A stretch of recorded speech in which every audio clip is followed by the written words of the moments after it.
우리는 지난 사무엘상 시간에서 이스라엘의 대제사장이면서 사사인 엘리가 그 신앙과 지도력을 상실했을 때 이스라엘의 전체에 미치는 그 엄청난 안 좋은 파급 효과를 바라보았습니다. 하나님 앞에서 특별히 이 엘리 대제사장의 아들인 홈니와 비느하스, 이 제사장이 정말로 너무나도 안타까운 일들을 많이 벌였죠. 그리고 이제 전쟁까지 나갔을 때 나가서 싸우면 뭐합니까? 블레셋에 계속 패하게 되고 결국은 최후의 방법으로 언약궤를 가지고 전쟁터에 나가게 되는 것이죠. 언약궤가 우상이 되고 만 것입니다. 언약궤가 하나님이 이기게 하시는 게 아니라 언약궤가 전쟁에 이길 것이라는 착각으로 언약궤를 갖고 가지만 그 전장에서 완전히 패할 뿐만 아니라 홈니와 비느하스는 그 전쟁에서 전사를 하게 되고 언약궤까지 블레셋에게 막 빼앗기는 이스라엘의 최악의 상황이 이들에게 닥쳐오고 말았던 것이죠. 엘리 대제사장은 하나님의 언약궤를 빼앗겼다는 소식을 듣고 충격을 받아서 의자에 앉아있다가 뒤로 넘어져서 목이 부러져서 죽고 말았습니다. 그래서 지난 시간에 언약궤를 빼앗긴 이유를 우리가 살펴보았던 것이죠. 자, 이제는 언약궤는 블레셋에 빼앗겼지만 그럼에도 불구하고 하나님은 살아계셔서 언약궤를 빼앗아간 블레셋을 재앙으로 치신 것이 오늘의 배경이 되는 것입니다. 블레셋 사람들은 언약궤를 빼앗고 기고만장한 거죠. 하나님 있으면 뭐하냐? 우리가 그 하나님의 상징인 언약궤까지 갖고 왔는데 하고 자기들이 섬기는 다곤 신상 앞에 언약궤를 두게 된 것이죠. 그러나 웬일입니까? 그 다음날 보니 이 다곤 신상이 넘어져 있는 거예요. 다음에 보니 이 팔과 다리가 잘라져 있는 신상의 모습이 보이게 되는 것이죠. 거기서 끝나는 것이 아닙니다. 이 독한 종기 같은 것이 이 블레셋 백성들에게 퍼지게 되고 많은 사람들이 죽게 되니까 이 블레셋의 지도자들이 드디어 깨닫습니다. 우리가 이거 언약궤 잘못 갖고 왔구나. 이 언약궤를 잘못 갖고 왔으니 이 언약궤를 돌려보내야 우리에게 더 이상 피해가 없겠구나, 이렇게 생각하게 되면서 새 수레를 만들고 두 소를 택하게 되고 거기에 언약궤를 실어서 이스라엘로 보내기로 결정하게 된 것이죠. 여러분, 그런데 이 나중에 보니까 이 말씀을 다 읽어보면 이 수레에 실린 법궤를 끌고 이스라엘 벳세메스로 향한 암소 두 마리는 하나님께서 인도하시는 놀라운 동물이었어요. 여러분, 동물은 하나님이 이렇게 만들어 놓으신 프로그래밍한 그 상황으로 움직이게 돼 있는 것이죠. 그런데 오늘 동물 이 두 소가 특이한 모습을 보입니다. 우리는 민수기에서 이 발람 선지자가 엉뚱한 짓을 할 때 당나귀가 말을 하면서 책망했던 것을 압니다. 하나님께서 어떤 때는 동물까지도 사용하시는 놀라운 일이 일어나는 것이죠. 오늘 이 두 암소를 바라보면서 하나님께서 우리 인생에게 원하시는 믿음의 길이 무엇인지 네 가지로 말씀하고 있습니다. 하나님께서 원하시는 우리 인생의 길, 믿음의 길, 그것을 우리가 살펴보고자 하는 것이죠. 첫 번째로 하나님이 원하시는 믿음의 길은 과거에 매이지 않아야 된다, 이 말씀을 우리에게 주고 계신데 이 말씀이 10절에서 12절에 나옵니다. 우리 10절에서 12절 여러분 읽으셨지만 또 한번 읽겠습니다. 우리 10절 시작. 그 사람들이 그같이 하여 젖나는 소 둘을 끌어다가 수레를 메우고 송아지들은 집에 가두고 여호와의 궤와 및 금지와 그들의 독종의 형상을 담은 상자를 수레 위에 실으니 암소가 벳세메스 길로 바로 행하여 대로로 가며 갈 때 울고 좌우로 치우치지 아니하였고 블레셋 방백들은 벳세메스 경계선까지 따라가니라. 아멘. 자, 결국은 이 사람들이 방법을 쓰기 시작하는 것이죠. 그래서 소 둘을 끌어다가 오게 되는 것입니다. 그리고 수레를 새롭게 만든 수레에 그 하나님의 언약궤와 그리고 이들이 지금 나오고 있는 여러 가지 병들에 관한 그 원인이 된다는 그 쥐를 금으로 만들게 되고 또 그들 독종 현상이 나서 나온 그 암덩어리 같은 그 튜머 같은 그런 형상을 한 금덩어리를 만들어 얹어서 상자 위에 수레 위에 싣게 되는 것이죠. 그런데 여기 놀라운 것은 이 수레를 지금 끌고 가는 사람이 없는 거예요. 그냥 놔두고 가는 대로 놔두는 거예요. 이들이 왜 이랬을까요? 만약에 하나님이 정말로 놀라운 신이라면 이들이 끌고 가게 할 것이다라는 그들의 추측이 있었던 거죠. 또 한편으로는 그 끌고 가다가 죽을까봐 무서운 두려움도 있었을 것입니다. 그래서 여러분 한번 생각해 보세요. 지금 소 말 알아듣지도 못합니다. 그리고 이 소들은 앞에 읽어보면 수레를 끈 적이 없는 소예요. 그러니까 황당한 일이죠. 그런데 이 소들이 어떻게 가냐면 그냥 벳세메스 길로 바로 행해서 대로로 그냥 걸어갔다는 거예요. 놀라운 일입니다. 이 소들이 하나님의 인도를 받지 않는 소라면 여러분 무조건 뒤돌아가겠죠. 더군다나 중요한 부분은 이 소들은 젖나는 소였다는 거예요. 왜 젖이 납니까? 얼마 전에 새끼를 낳았다는 것이죠. 그래서 오늘 말씀에 보면 이 송아지가 자기 그 우리에 있는 걸 두고 나온 거예요. 여러분 동물의 본능적인 거죠. 이 어린 송아지들이 우는 소리를 지금 듣는 거예요. 그래서 우는 소리를 들으면 당연히 돌아가야 되는데 이 소들이 우는 소리 듣고 자기가 우는 지경이 올지라도 그 새끼가 그리워서 우는 지경이 오는데도 그냥 걸어가는 거예요. 그냥 대로로 가는 거예요.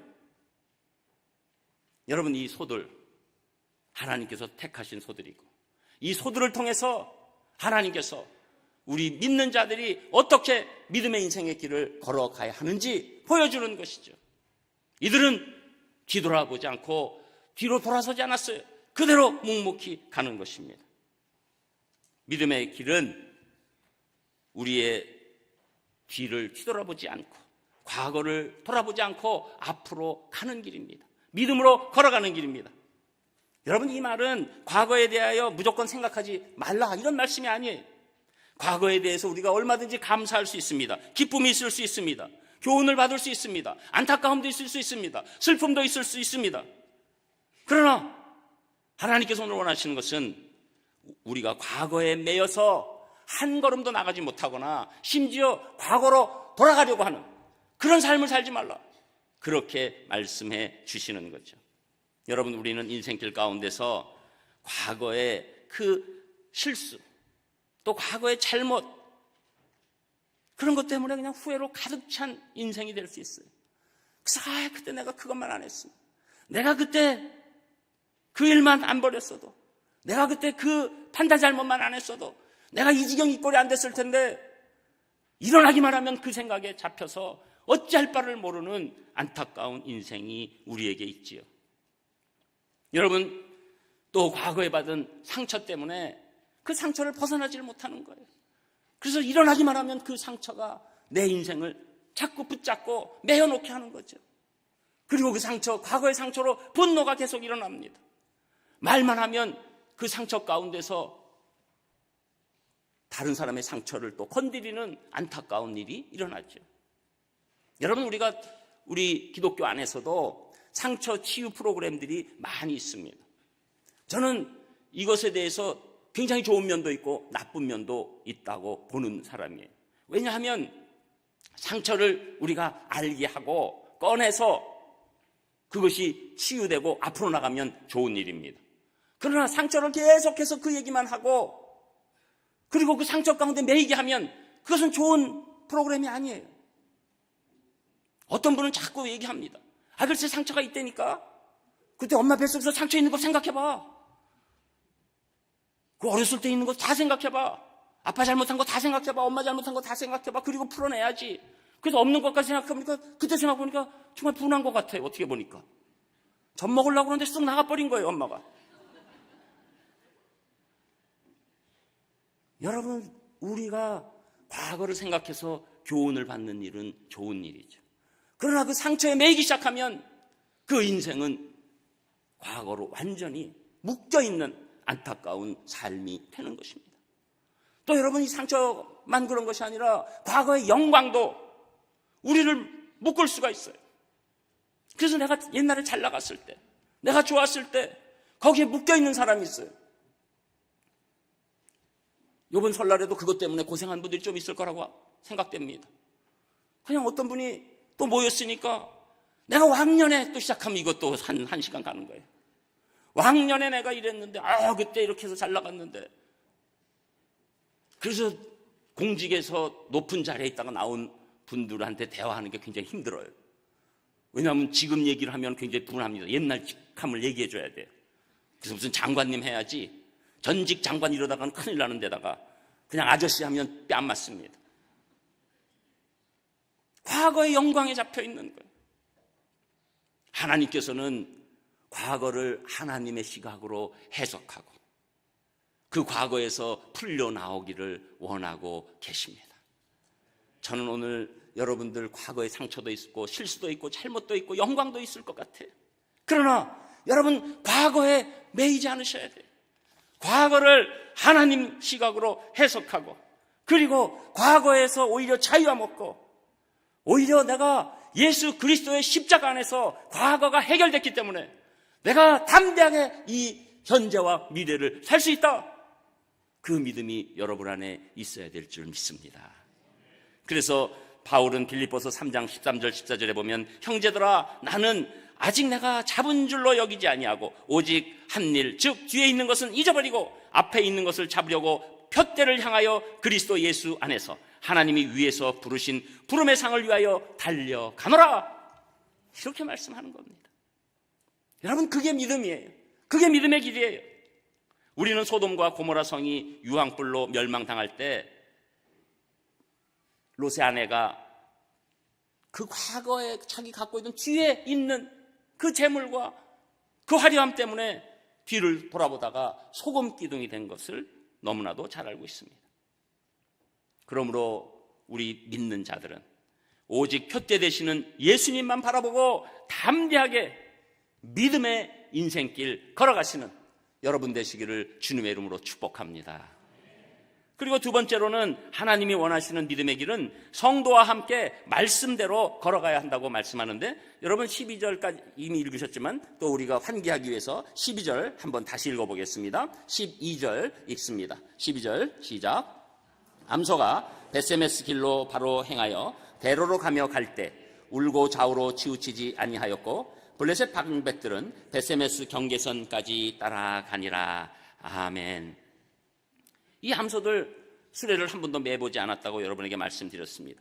그런데 이 소들이 이 바로 행하면서 이 좌우로 치우치지 않고 지금 둘이 또박또박 잘 걸어가는 거예요. 분명히 멍에를 맸는데도 멍에를 부딪히지 않고 서로 막 이런다고 해서 끌고 그러는 게 아니라 이상하게도 이 암소가 고집을 피우지 않고 딴 길로 가지 않고 또박또박 같이 걸어가는 거예요. 여러분 둘이 같이 걸어가는 거 우리 언뜻 보면 쉬운 것 같아도 군대 갔다 온 분들은 알아요. 우리가 고문관이라고 놀리는데 어떤 우리 군인들 가운데 맨 처음에 가면 손이랑 발이랑 같이 나가는 친구들이 있어요. 이렇게. 이거 하려고 해도 어렵잖아요. 여러분 그런데 쉽지 않아요. 둘이 같이 가는 거. 여러분 우리가 운동회 같은 때 요새는 하는지 몰라도 이 둘이 이렇게 묶고 이렇게 막 뛰는 거 있잖아요. 이 가운데 있는 다리를 두 사람 가운데 있는 묶어서 오른발 왼발해서 이렇게 막 가는 거 있잖아요. 얼마나 잘 넘어집니까? 쉽지 않아요. 그런데 오늘 이 소들은 놀랍게도 끄는 힘도 일치하고 방향도 일치하고 속도도 일치해요. 그리고 그때는 추수 때였습니다. 우리가 룻기에서 본 것처럼 이스라엘 전통은 추수 때 이 곡식들을 다 훑어가지 않고 남겨두죠. 왜냐하면 고아와 또 그 당시에 있었던 과부들이나 어려운 사람들이 추석하도록 그렇게 남겨두는 일이 있었던 것이죠. 그런데 이 소들이 그것을 먹으려고 가지 않았어요. 그냥 또박또박 둘이 가게 되는 것입니다.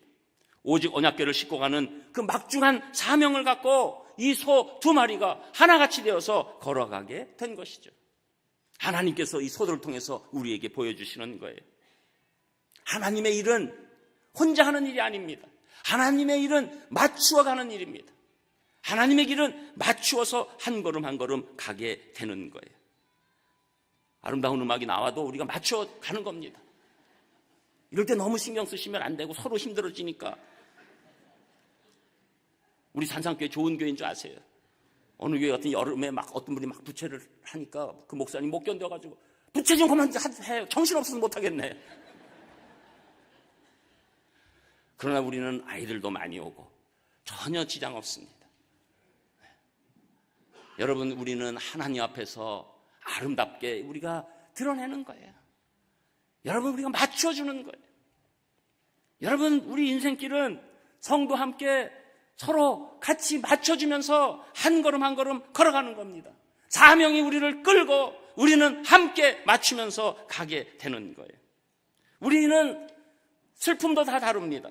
우리의 문제의식도 다릅니다. 우리가 갖고 있는 이 사정도 다 다릅니다. 그러나 그런 것들을 서로 맞춰가는 거예요. 강한 자는 약한 자를 맞춰주는 것이죠. 그러면 약한 자는 강한 자를 맞춰줄 필요가 없을까요? 그렇지 않습니다.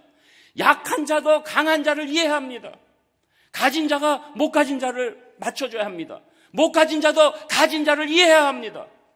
우리 생각에는 뭐 가진 자가 다 맞춰줘야지, 힘 있는 자가 맞춰줘야지. 그렇지 않아요. 못 가진 자는 또 가진 자의 입장이 있다는 걸 알아야 돼요. 내가 힘이 없으면 힘이 있는 사람의 입장도 생각할 수 있는 그 맞춰줌이 우리 가운데 있을 때 우리가 한 걸음 한 걸음 같이 걸어갈 수 있는 것이죠. 그래서 이렇게 묶어서 걸어가는 그때 여러분 혼자 가면 훨씬 빨리 가죠. 그러나 묶어서 가는 그 재미와 기쁨은 느끼지 못하는 겁니다. 가다가 서로 자빠지고 뒹굴고 이러는 기쁨을 못 느끼는 것이죠.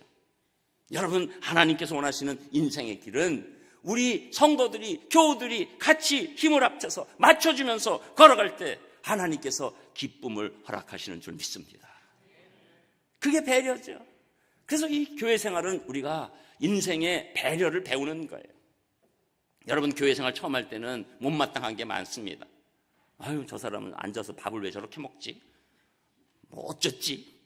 자리를 희한하게 앉아있네. 막 이런 게 다 보이고 불평이 돼요. 그런데 교회 생활을 하게 되면 저분이 저런 상황이 있을 수 있어. 이럴 수가 있어. 저럴 수가 있어. 그게 몸에 배면 내가 세상에서도 그렇게 해석할 수 있는 힘이 오게 되는 것이고, 그때 하나님께서 우리를 세상에서, 가정에서, 직장에서 마음껏 사용하시는 줄 믿습니다. 그래서 예수님은 전도하러 제자들을 내보내실 때도 둘씩 짝을 보내시는 거예요. 예수님은 항상 이 단독 프레이를 원하시지 않는 거예요. 공동체적 사역을 원하시는 거예요. 그래서 예배도 우리가 같이 드릴 때 기뻐하시는 거예요. 여러분, 하나님의 일은 프로페셔널만 하는 게 아닙니다. 프로페셔널도 있고 아마추어도 있는 거예요.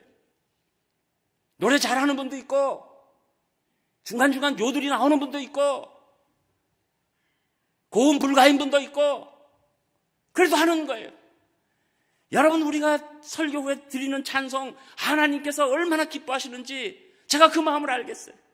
여러분, 찬송 소리가 울려 퍼질 때 그때 여러분 그냥 음만 나가는 것이 아닙니다. 여러분의 영혼이 실린 찬송이 나가는 것을 저는 보고 듣고 있는 것이죠. 여러분, 그 찬송은 어디서도 들을 수가 없는 찬송이에요. 노래 못 부르는 사람도 부르는 찬송이에요. 노래 잘하는 프로도 하는 찬송이에요. 다 우리가 같이 하는 거예요. 그것이 하나님께서는 기쁨이 되시는 거죠. 그래서 여러분, 우리가 이 함께 한다는 것을 교회에서 연습하는 겁니다. 그게 우리의 인생길이에요. 함께 할 수 있는 능력을 하나님께서 주시는 겁니다.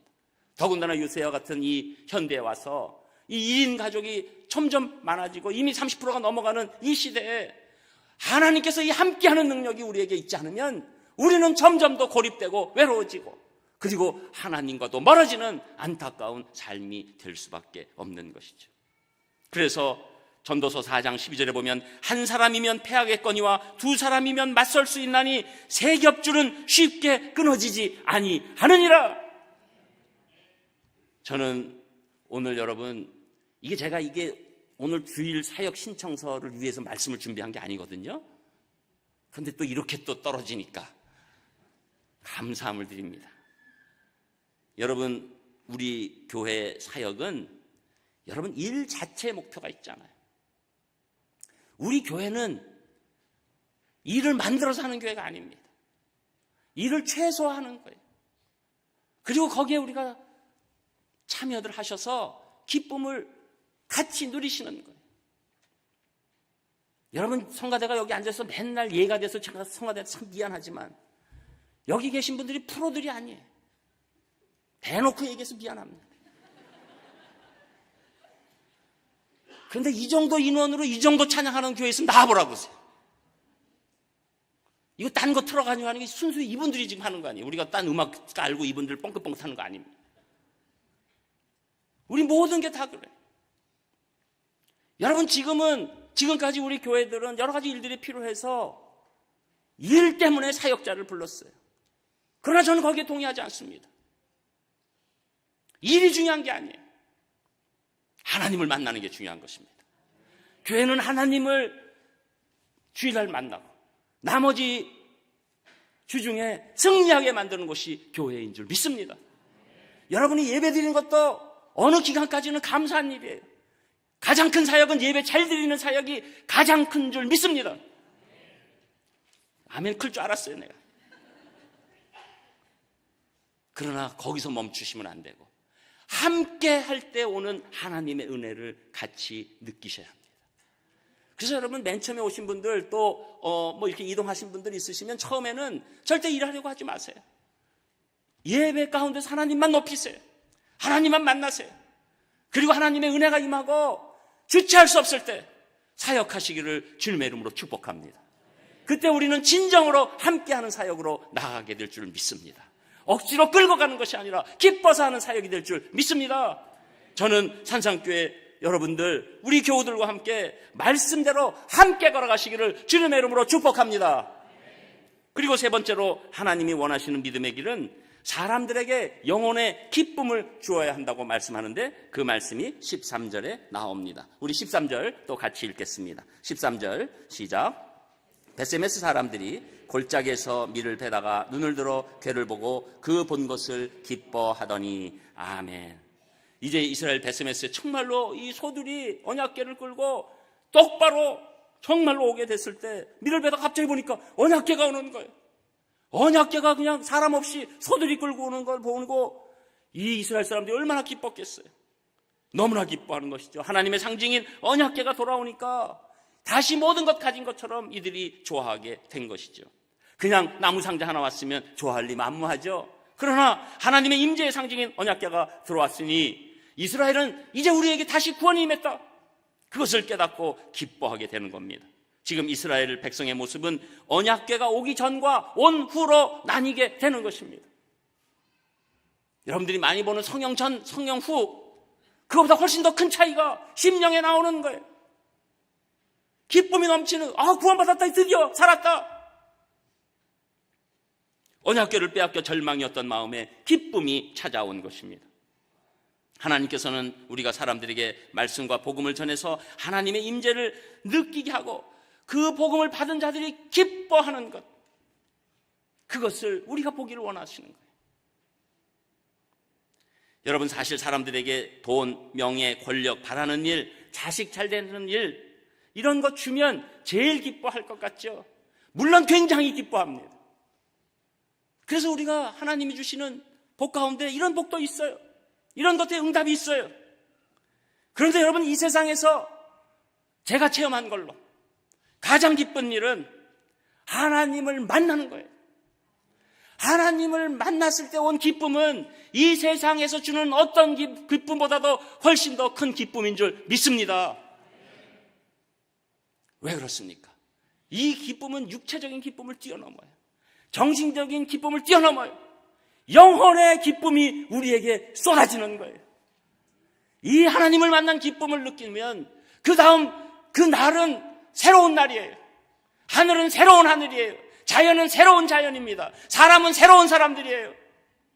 더군다나 교회는 너무나도 새로운 교회가 되어 있는 것이죠. 이것은 체험하지 않은 분은 느끼지 못하는 것입니다. 이 기쁨은 말로 형용할 수가 없는데 이미 이런 기쁨을 누리고 다른 영혼이 그 기쁨을 누리는 것을 본 영혼은 더욱더 기뻐하고 확신하게 되는 줄 믿습니다. 여러분, 이것이 이 영혼을 살리는 선순환이에요. 우리 인간은 그래서 예수님 믿기 전과 믿은 후로 인생이 나누어집니다. 이 모든 우주 만물이 BC와 AD로 나눠진 것, 다 예수님 탄생으로 나눠진 것처럼 우리 인생도 예수님 믿기 전과 믿은 후로 나누어지는 것이죠. 이렇게 하나님을 만나는 과정을 보면서 우리가 너무 기뻐하는 것, 그것이 선교사님들이 그 오지에 나가서 문화가 다르고 자식들이 그 고통을 갖고 교육을 못 받고 의식주에 큰 힘듦이 있고 전혀 문화생활을 누리지 못해도 그분들에게 오는 강력한 이 기쁨이 있기 때문에 그곳에서 헌신하고 사역할 수 있는 것이죠. 여러분, 제가 이렇게 목회를 해왔을 때 목회할 때 가장 큰 기쁨은 예수 그리스도를 믿지 않은 분이 예수 그리스도를 믿게 될 때 기쁨이 가장 큽니다. 또 한 기쁨은 예수 그리스도를 믿었다가 실족해서 떠나갔다가 다시 돌아온 분이 정말로 하나님을 사랑하는 마음으로 바뀌었을 때 가장 큰 기쁨이 오는 것이죠. 여러분, 하나님께서 우리에게 그 마음을 주시는 겁니다. 저는 여러분들이 여러분의 영혼뿐만 아니라 다른 사람들 영혼에게 그 구원의 메시지를 전함으로 말미암아, 복음을 전함으로 말미암아, 예수 그리스도만이 우리를 살리시는 분이라고 전함으로 말미암아 기쁨을 누리시는 놀라운 분들 되시기를 주님의 이름으로 축복합니다. 그래서 사도 바울은 데살로니가전서 2장 19절 20절에 보면 우리의 소망이나 기쁨이나 자랑의 면류관이 무엇이냐, 그가 강림하실 때 우리 주 예수 앞에 너희가 아니냐, 너희는 우리의 영광이요 기쁨이니라. 저는 우리 서로가 우리의 영광이 되고 우리의 기쁨이 되시기를 주님의 이름으로 축복합니다. 네 번째로 하나님이 원하시는 믿음의 길은 하나님께 모든 것 드려서 예배하는 것이다 라고 이 두 소들이 보여주고 있는데 그 말씀이 14절 15절에 나옵니다. 우리 14절 15절 또 같이 읽습니다. 14절 시작. 수레가 베세메스 사람 여호수아의 밭 큰 돌 있는 곳에 이르러 선지자 무리가 수레의 나무를 패고 그 암소들을 번제물로 여호와께 드리고 레위인은 여호와의 궤와 그 궤와 함께 있는 금 보물 담긴 상자를 내려다가 큰 돌 위에 두매 그날에 베세메스 사람들이 여호와께 번제와 다른 제사를 드리니라. 아멘. 이 수레가 베세메스 사람들에게 이제 가면서 선지자 무리가 오게 되지요. 그러니까 바로 수레 이 나무를 다 패서 불을 떼는데 제물을 뭘 쓰죠? 끌고 온 암소 2마리를 쓰는 거예요. 여러분, 암소 입장에서 이렇게 억울한 일이 어디 있습니까? 여러분이 뭐 암소까지 되라는 건 아니지만, 아니 기껏해서 내가 하나님 명령 따라서 이렇게 왔더니 내가 끌고 온 수레는 다 앞에서 나를 태우려고 이제 나를 또 제물로 삼아서, 이런 억울한 일이 어디 있어요? 그런데 여기에 하나님의 큰 뜻이 있습니다. 성령으로 거듭난 하나님의 성도들은 베세메스의 암소처럼 이미 하나님께 거룩하게 구별된 자들이에요. 더 이상 세속의 삶에 빠져드는 존재가 아니다. 오직 하나님의 제단 위에 자신을 온전히 불사르는 희생과 헌신의 삶을 사는 존재다. 인간의 생각으로 싫지요. 그러나 예수 그리스도를 믿고 그 의미가 가슴에 완전히 와서 장악된 사람은 이 삶을 살기 시작하는 겁니다. 살든지 죽든지 내 몸에서 그리스도가 존귀케 되도록 힘쓰는 자들로 변하게 되는 것이죠. 그래서 갈라디아서 2장 20절 우리가 잘 아는 말씀, 내가 그리스도와 함께 십자가에 못 박혔나니 그런즉 이제는 내가 사는 것이 아니요 오직 내 안에 그리스도께서 사시는 것이라. 이제 내가 육체 가운데 사는 것은 나를 사랑하사 나를 위하여 자기 자신을 버리신 하나님의 아들을 믿는 믿음 안에서 사는 것이다. 우리는 이미 죄 가운데 죽은 존재입니다. 그러나 예수 그리스도의 보혈의 능력으로 다시 산 존재들입니다. 옛 욕정과 욕심과 옛 사고방식과 옛 세계관은 예수 그리스도의 십자가에서 다 죽은 것입니다. 이제는 온전히 예수 그리스도 안에서 사는 삶입니다. 그런데도 우리가 예수님 믿고 나서도 계속 옛사람이 살아서 옛사람의 생각으로 옛사람의 모든 방향으로 우리를 끌고 가는 이 안타까운 삶이 있기 때문에 오늘 이 두 함소를 통해서 제물의 모습을 우리에게 보여주신 것이죠. 여러분, 이것이 결정적으로 드러나는 것이 예배입니다. 하나님께 예배 드림은 오직 나는 죽고 하나님만 드러나시는 거예요. 오늘 이 예배 가운데 나는 죽고 하나님만 드러나시는 줄 믿습니다. 오늘 제가 드리는 이 설교가 여러분 마음 가운데 하나님만 남아있으면 이 설교는 잘된 설교입니다. 그러나 만약에 이 설교를 들으시고 그 사람 참 말 잘하네, 그러면 이 설교는 실패한 설교입니다. 저는 우리 예배, 우리는 다 죽고 하나님만 드러나는 예배 되기를 주님의 이름으로 축복합니다. 그런데 여러분, 이 예배를 잘 드리면 우리 인생에서 승리를 주세요. 이 예배가 우리 인생의 승리를 보장하는 것입니다. 저는 이 주일 예배 이 1시간이 여러분 일주일의 승리를 보장하는 줄 믿습니다. 하나님이 우리를 승리로 이끌어 주시는 거죠. 증거가 어디에 나타납니까? 사무엘상 7장 10절에 보면 사무엘이 번제를 드릴 때 블레셋 사람이 이스라엘과 싸우려고 가까이 오매 그 나라의 여호와께서 블레셋 사람에게 큰 우레를 발하여 그들을 어지럽게 하시니 그들이 이스라엘 앞에 패망하느니라. 하나님이 우레까지 사용하셔서 예배를 잘 드린 자에게 승리를 붙여 주십니다. 사무엘상의 얘기뿐만입니까? 아브라함은 가는 곳마다 제단을 쌓고 예배 드렸을 때 승리를 주십니다. 엘리야도 마찬가지입니다. 우리가 진정한 예배 가운데서 우리 모든 것 다 드려서 하나님께 예배 드릴 때 우리 인생에서 승리를 주실 줄 믿습니다. 저는 하나님께 여러분들이 드릴 수 있는 모든 것, 마음과 정성과 뜻과 모든 것 다 드리셔서 예배하시는 인생, 그래서 승리하시는 인생 되시기를 주님의 이름으로 축복합니다. 기도하겠습니다. 하나님 감사를 드립니다. 오늘 이 두 암소를 통해서 저에게 말씀해 주셨는데 저희들 그렇게 살 수 있도록 인도하여 주시옵소서. 예수님 이름으로 기도합니다. 아멘.